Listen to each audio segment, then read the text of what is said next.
there's been some suggestions that churches should be classified as essential services and that some ministers should be able to tend to their congregations. You remember churches are not allowed to meet for group worship at the moment. Gatherings are banned. For the first time since, I think it's 1910, the ZCC did not have its annual pilgrimage to Moiria over the Easter period. The leader of the African Christian Democratic Party is the Reverend Kenneth Moshoe. Father Moshoe, good afternoon to you, sir. Thank you for your time on Newsfeed. Do you believe churches should be allowed to hold services again? No, sir. If you look at the letter I wrote to the president and the petition also that is on social media, you won't see the word worship because when we talk about opening the church, we are talking about, because the context of the whole thing is humanitarian aid. When you look at what we mean by opening the church, over the years, for decades actually, churches have been doing humanitarian work.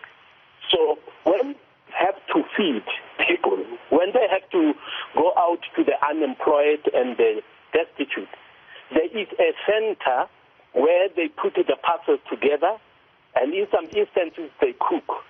And so if churches are used for assembling those who are going to assist with food distribution, the church has been, over the years, being used as a food distribution center. And when meals have to be cooked, meals are not cooked in the street, they are cooked in a special designated place in the church building, because many churches have kitchen facilities. So we are saying, in essence, that over the years, the church wants to continue doing what they've been doing even before South Africa had a democratic government. Looking after the needs of the people is not only preaching to them, but the hungry must be fed, and those who need clothing, there must be places where clothes are stored. So that is the essence of what we are saying. We are not saying introduce something new that has never been done. When pastors and individual members of the churches say, we want to be part of a group that will help government, because we heard the president say they do not have the ability, they do not have to address everybody's needs because they don't have capacity. Okay? If they don't have capacity, the churches are there, they have the experience, and many of them have been doing this work, as I said, before there was democracy. So the experience is there. And there's never been a complaint that when the churches are distributing food, they are distributing this food according to a person's political affiliation, as many councillors are doing today. So what we want to see happening is to help government where they run short, because the president was honest enough to admit that they don't have capacity. So we need those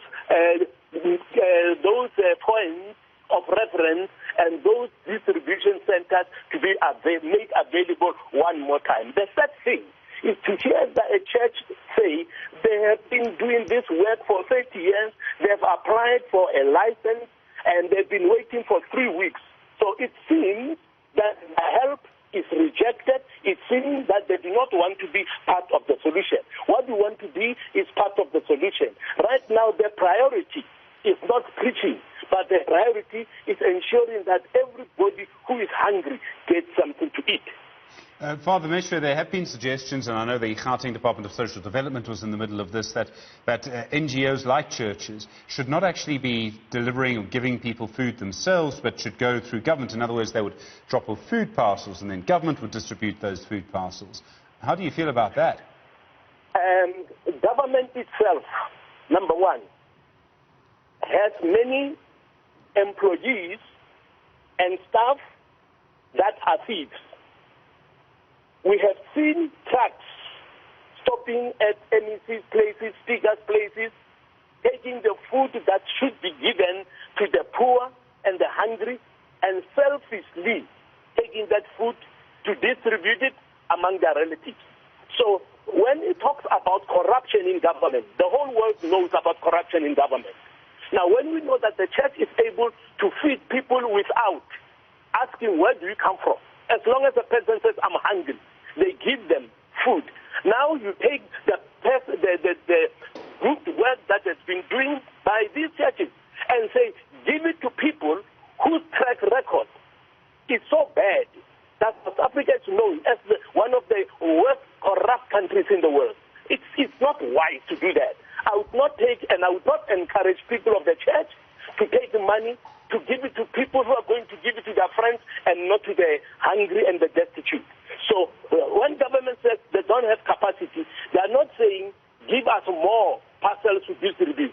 They are saying we don't have enough hands to distribute that food that we are given. That is why pastors and churches are saying, government, there are many people, there are millions actually, who do not have meals, and many of them who say, I went on the queue, I went to ask for food, and I was told to which party I belong to. This is unjust, this is unfair, and I think this is evil. For politicians to have 3 meals a day, and to forget that there are people for 3 days, they have only 1 meal, or they don't have a single meal. And they say, bring everything to us, so that we get fed and fed and fed and fed every day, while other people are starving. It is wrong, and obviously the ACDP will never do that. Father Moshoe, just very quickly, if you can, the President speaking at 8:30 tonight. Do you believe that it's time to relax the lockdown, or is it too soon? I think they have to be relaxed. They have to be relaxed, number one, because our economy is declining.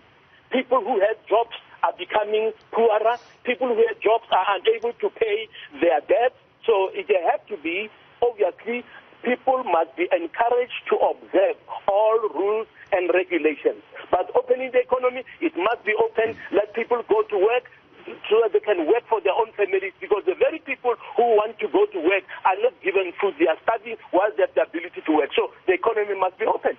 Father Moshoe, I do appreciate the time. Thank you. The Reverend Kenneth Moshoe is the leader of the African Christian Democratic Party.